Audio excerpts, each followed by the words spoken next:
Bonjour à tous, c'est Christelle. Donc cette fois-ci, nous allons nous occuper de l'entretien du four, sachant que j'ai regardé dans le cahier de transmission et ma collègue m'informe qu'elle a fait à manger pour Monsieur M ce midi et que du coup c'était un plat au four. L'avantage c'est que je peux du coup profiter de la chaleur encore du four pour finir l'entretien.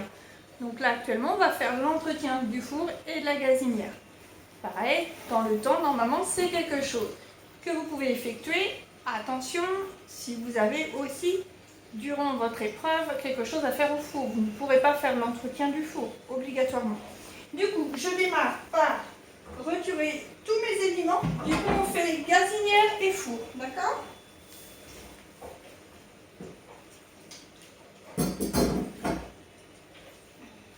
Je vais chercher ce qui me manque.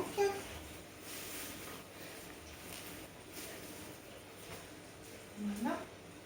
Du coup, je vais enlever tous les brûleurs de ma gazinière que je vais mettre à tremper avec de l'eau et du vinaigre blanc.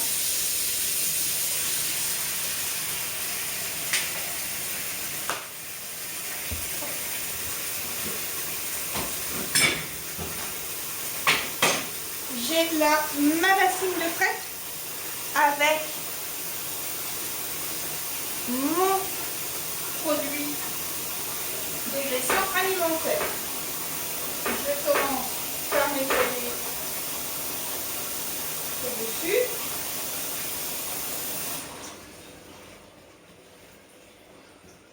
Et j'en profite pour nettoyer correctement l'intérieur des intervalles des brûleurs. Apparemment, aujourd'hui, ils ont mangé des poireaux.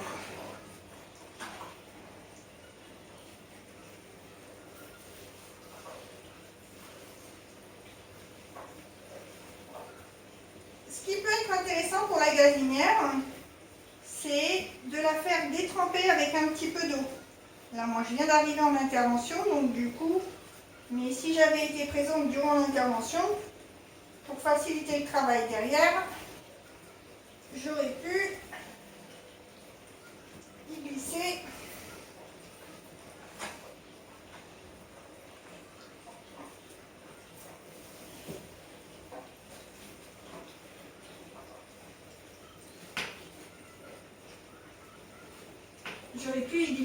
un petit peu d'eau de façon à ce que ça décolle les aliments qui sont restés collés sur l'intérieur de la cuisinière.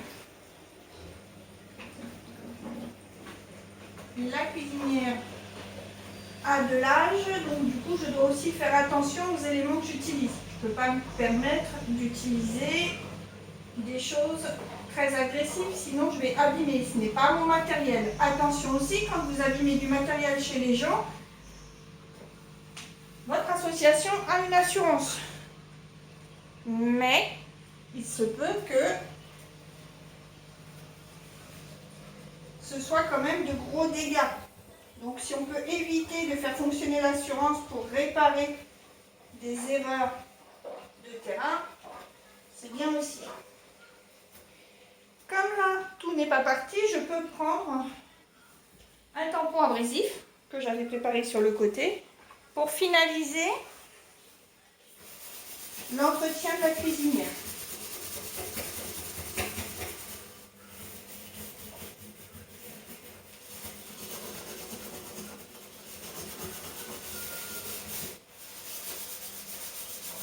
C'est pareil, il faut faire attention à ne pas trop gratter. Elle est vieille aussi. Après, j'ai une deuxième bassine avec une autre lavette et de l'eau propre afin de rincer le dessus de la cuisinière. Faut pas trop frotter, hein. La cuisinière est très vieille là et du coup on peut finir les mailles, donc du coup il faut faire vraiment très attention à l'âge de votre cuisinière. Même si elle est neuve, faites attention aux rayures que vous pouvez glisser dessus. Ça enlèvera les mailles et du coup au niveau hygiène, elle ne sera plus très saine.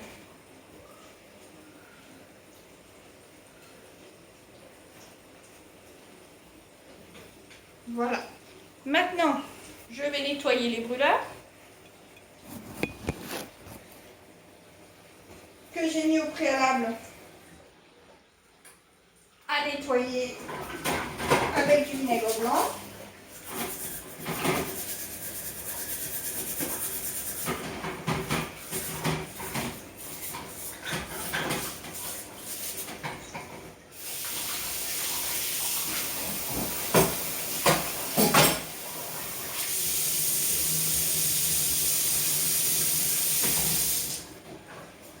Les brûleurs et les grillades.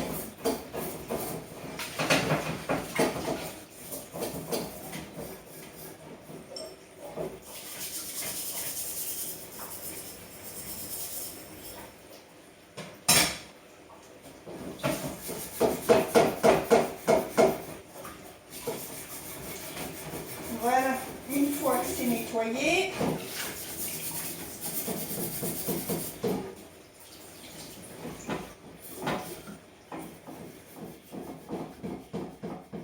ça prend un petit peu de temps, mais si c'est entretenu régulièrement, l'entretien doit aller assez vite. Comme le réfrigérateur, la cuisinière, le dessus de la cuisinière doit être entretenu tous les jours. Pourquoi? Puisque c'est là où va se développer avec la chaleur les microbiens les plus importants. Il peut y avoir une très grosse transmission.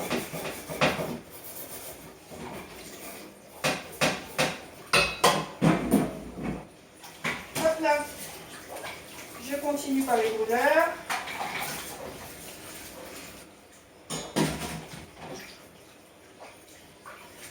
Ils ne sont pas très sales, ça devrait aller assez vite. Ce qui fait que pendant ce temps-là, le dessus de la cuisinière sèche tranquillement. On n'a pas besoin de repasser un chiffon dessus.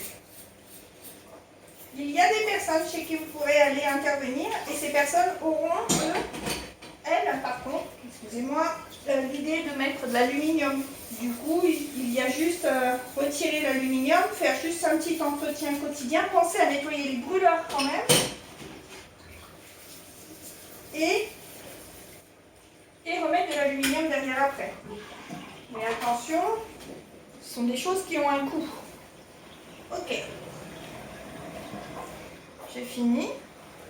Je vais quand même rincer le dessus de ma cuisinière. Vous voyez comme quoi, on prend plusieurs rinçages, il y a des choses qui ressortent. Voilà. Pour ce qui est du four, on va effectuer à peu près la même tâche. Excusez-moi. C'est-à-dire, je vais ouvrir mon four, je vais faire mon extérieur en premier. Pourquoi? À titre exceptionnel, là, c'est quand même celui qui reste le moins sale. Donc, j'effectue la porte.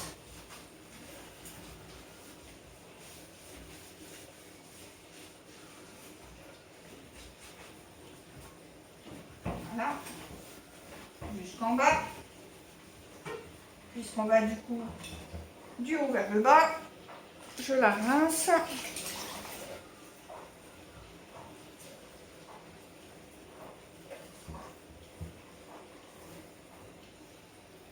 Et du coup, je vais faire l'intérieur. Je ne vais pas oublier de faire non plus le rebord.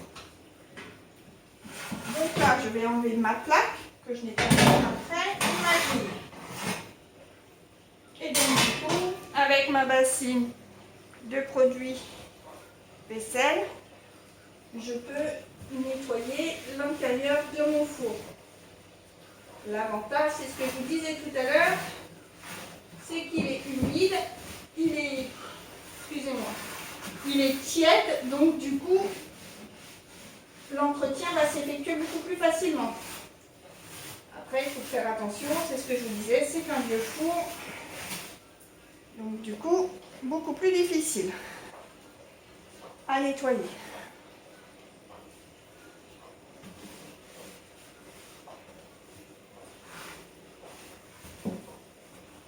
Et effectivement, pour faire le four, je suis à genoux pour essayer de protéger un maximum mon dos.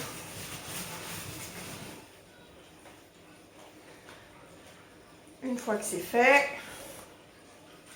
je fais ma porte. Pour les personnes qui ont des joints sur les fours, pensez à prendre une vieille brosse à dents, ça pourra vous aider. Ou si vous avez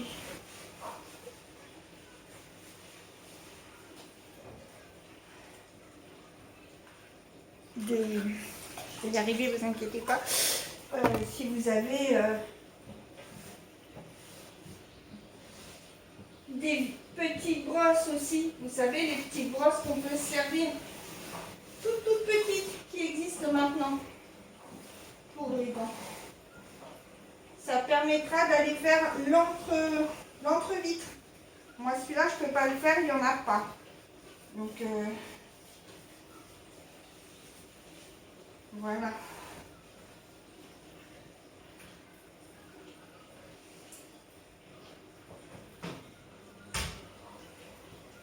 J'ai rincé. Je vais nettoyer ma grille. Si je retrouve mon matériel, je vais le perdre.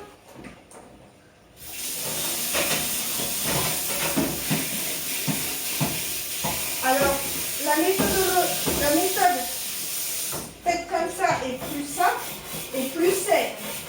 Il y a des gens qui vont utiliser des produits décapants pour le four. Attention, ils sont très dangereux. Quand vous allez remettre de l'alimentation dans le four, si le four est mal rincé, les dépôts vont aller sur l'alimentation et ça peut devenir des produits, de la nourriture très toxique. Donc il faut aussi faire très attention.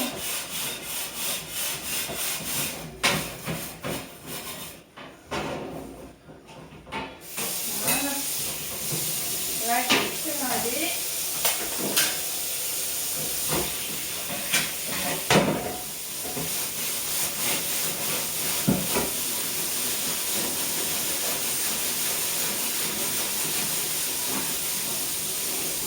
La plaque aussi.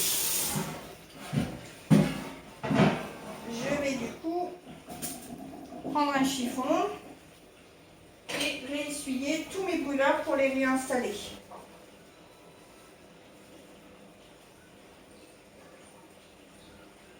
Il faut vraiment, surtout vraiment bien les essuyer. C'est vraiment très important.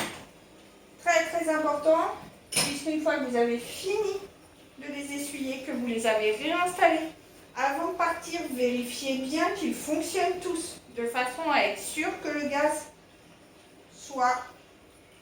J'ai, avant de démarrer l'intervention, pris soin, bien sûr, d'éteindre ma bouteille de gaz, de façon à ne pas avoir de problème.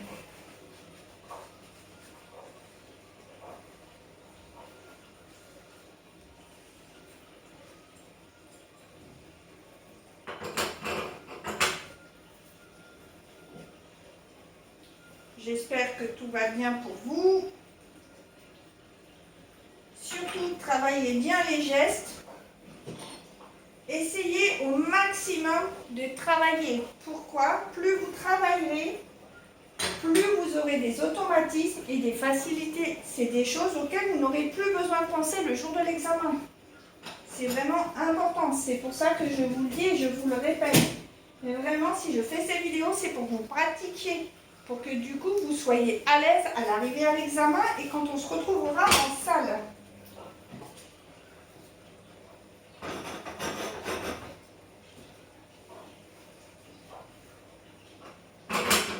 Si je me trompe, ben c'est sûr, c'est pas prêt de fonctionner.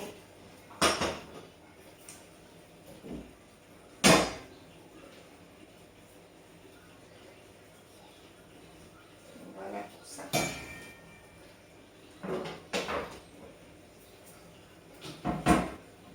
Je suis bien au-dessus. Pourquoi? Comme ça m'évite d'avoir de l'eau de partout sur le sol. L'avantage là, c'est que la cuisinière est placée à côté de l'évier.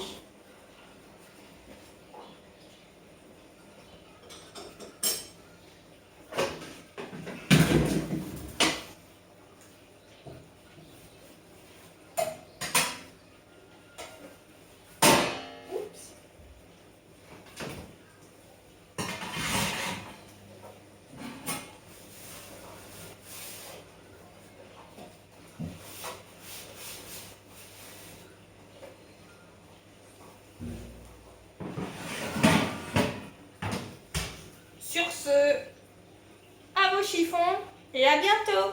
Au revoir. Vous voyez que le temps ne dure pas longtemps, qu'il y a des choses qu'on peut faire tout à fait en 1 heure. À bientôt.